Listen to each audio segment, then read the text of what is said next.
The lore of every champion in 2XKO, Season 0 Edition. The lore of the world of Runeterra is expansive, as it is stretched across several games now for the better part of a decade. So today, I'm going to help you understand the lore of the 11 champions of the base roster of Riot Games' newest entry into the world of Runeterra, 2XKO. Before we hop in, quick shout out to Neuroptima and their product Flow State, who is sponsoring today's video. Get clean, caffeine, crash-free energy to help improve your brain performance and mental stamina when playing in-game and in real life. Be sure to use my code FROST at checkout for 10% off all your purchases on their website and help support my channel. Starting off first, we got Ahri, a nine-tailed e-girl who steals your soul and your memories because therapy is expensive. Ahri is a magical fox girl who discovered that eating people's souls is basically the Runeterra version of boba tea. Cute ears, check. Tragic past, check. And soul theft on the weekends, check. Now she's on a redemption arc like, oh no guys, it was just a phase. Yeah, sure it is. Just like my ex who is a fundamentally good person who's actually gonna make it through the pearly gates one day too. At this point, she's the unofficial mascot of League of Legends, and there's enough mid lane one tricks to fuel a small cult for her no matter what game she's in.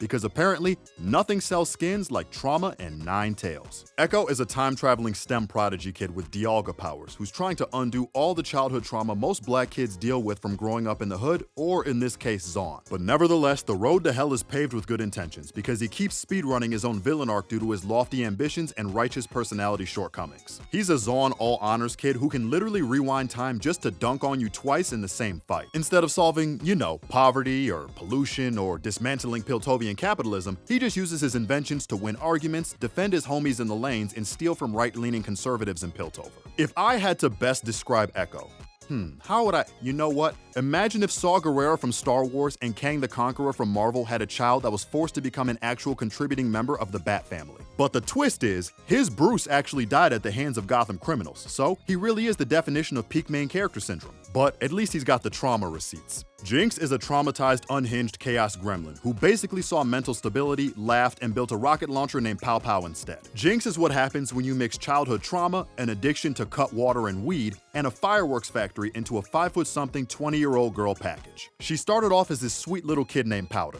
But after one tiny oopsie that got her whole cat burglar friend group unalived, she said mental stability is for losers and rebranded as Piltover's #1 chaos influencer. Now, she runs between the cities like absolute Joker, blowing up everything from police stations and festivals to her own emotional support system. Her sister Vi became a cop to stop her, which is honestly the most sibling rivalry gone too far story ever, but Jinx's whole lore can basically be summed up as girl bosses don't cry, they commit property damage. Miss Let's Commit Felony Battery with Style, otherwise known as Vi, is the human equivalent of I've got hands and knuckles and I'm not afraid to go back to prison. Her entire conflict resolution method is emotionally charged violence, but make it personal. Vi's life story is basically, girl punches her way out of drama and trauma. She grew up deep in Piltover's ghetto, which you might know as Zaun. She watched her entire family fall apart before her very eyes in the name of middle-class rebellion of the lanes, and decided that every problem from here on out can now be solved with 2 fists and 0 apologies. Unless you're Caitlyn, but that's a different story for a different day. Her Hextech gauntlets are not accessories, they're vows to never cry in public. She's strong enough to punch through walls, enforcers, the plot armor of Arcane Season 2, and anyone else who is stupid enough to stand in her way. If someone asks her to be gentle, or let's go to therapy, or maybe you shouldn't take out your angst and emotional insecurities on your hot Wasian girlfriend, she laughs and then rearranges their facial bone structure. Vi doesn't do therapy.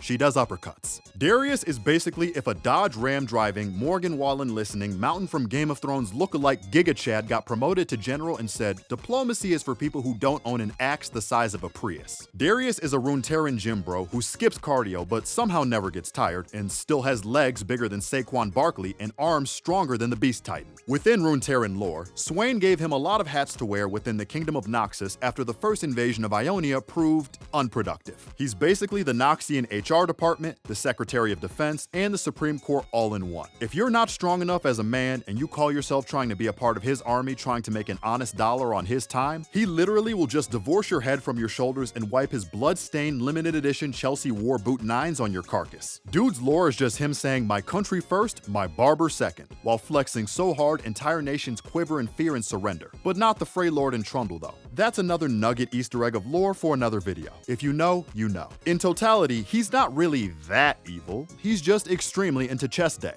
Y'all remember Hodor from Game of Thrones? Yeah, in an alternate universe, he actually got to live and became a wholesome mountain dad who lifts goats for fun and blocks trauma and bullets with sheer positivity, and on top of that, he can mysteriously lift an entire heavy-ass door 24/7, but won't lift his voice because he's too busy telling you to drink your milk and believe in yourself. He's from the Freylord, a region cold enough to chill your malt liquor and wine coolers in before dinner is ready. And his whole shtick is being the shield guy. Protect, encourage, and smash. Rinse, wash, repeat. 24 hours a day, 7 days a week, 365 days a year. He's big, he's kind, and his mustache can probably hold up stronger in battle than my mental health after watching the Chicago Bears play football. If Braum had a motto, it'd probably be, your emotional baggage, step aside, I got this. Braum is a simple man and a simple character. Don't break him. Illaoi is a jacked sea priestess who summons hentai tentacles to teach you life lessons faster than your ex trying to spin the block on you after realizing the person they left you for ain't gonna work out like they thought it would. Like, girl, this is a fighting game, not a therapy session. This rejected extra from the Moana movie is a buff Samoan who worships a giant squid god and expresses her faith by throwing ghostly tentacles at you until you rethink your life choices. She doesn't recruit followers. She just beats her sermon into you until you agree to join her church so that way she stops wailing on you in the corner. Imagine if a motivational speaker skipped the TED Talk and just hit you with Kraken arms until the pain you're in becomes a bigger problem than whatever was plaguing you previously. Yeah, that's her ministry. Truthfully, she's giving muscle mommy gym rat who also runs a cult, and the cult is just Squidward with anger issues. Honestly, queen behavior. Liam O'Brien, I mean Yasuo, is a stereotypical tragic anime swordsman with a tragic backstory included at no extra charge. I mean, we can't look past the fact that he definitely unalived an op from his block who didn't think he would stand on business one day.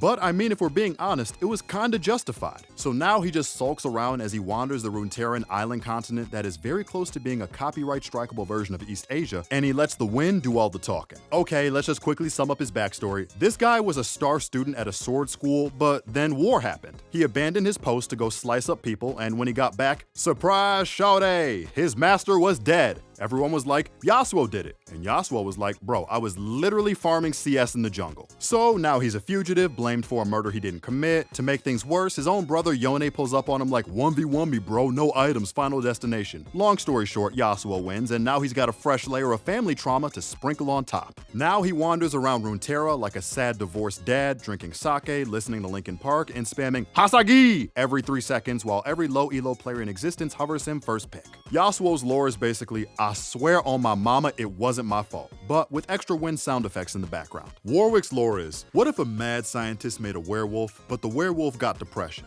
He used to be a normal dude, just a thug trying to survive in Zaun until Singed, the local Heisenberg of Zaun, decided to remix his DNA. Now Warwick's out here foaming at the mouth, hunting criminals and having PTSD flashbacks mid-mauling. He's like if the Hulk and a Roomba had a baby. Constantly chasing bad guys, but can't remember why. Every time someone bleeds, his brain goes, dinner? And then his trauma hits him like, wait, am I the monster? Warwick doesn't talk, he just growls in D minor and lets his claws do the exposition. His entire lore is one long, I can fix him, warning label. This emotionally unstable clanker with abandonment issue. I mean, Blitzcrank is your friendly neighborhood sentient refrigerator who tries to help by kidnapping you with his metal arm. Think Wall-E, but with more trauma and better upper body strength. Not to mention, this toaster has a left jab and right hook combo that hits with more force than JB Pritzker's shoe soles. Blitzcrank's lore reads like, robot with social anxiety tries to high-five you via a unblockable command grab. Originally built for waste disposal, this giant steam golem got a personality upgrade, or glitch, and now uses his rocket fist to drag people toward him, socially awkwardly, and then sees what happens. He's that friend who doesn't understand personal space and just reaches out, literally. Blitzcrank is proof that sometimes your worst enemy is your own grab range. Satan's lore is adorable psychopath in tiny pants. The end. Fine, okay, I'll elaborate for anyone who's new here to Runeterra lore. Teemo is Runeterra's most adorable war criminal. On paper, he's a cute little Yordle scout spreading peace and harmony for Bandle City, until you realize his idea of peace involves planting invisible landmines everywhere like it's a war crime Easter egg hunt. This little swift scout from hell, I mean, he's from the Bandle Forest and he blinds, poisons, and mushrooms your day while whistling a happy tune. Everyone sees that little smile, and then they hear the whistle and then they die. This little New York City rat cheeses harder harder than the Smiling Titan while committing acts that would violate every Geneva Convention ever written. Lore-wise, he's technically a soldier, but let's be real, Teemo's not fighting for anyone. He's fighting because he enjoys psychological warfare. If you ever wonder what pure evil looks like in fun-size form, it's Teemo, skipping through a field while you explode behind him, whispering, "Captain Teemo on duty," like Satan just clocked in for work.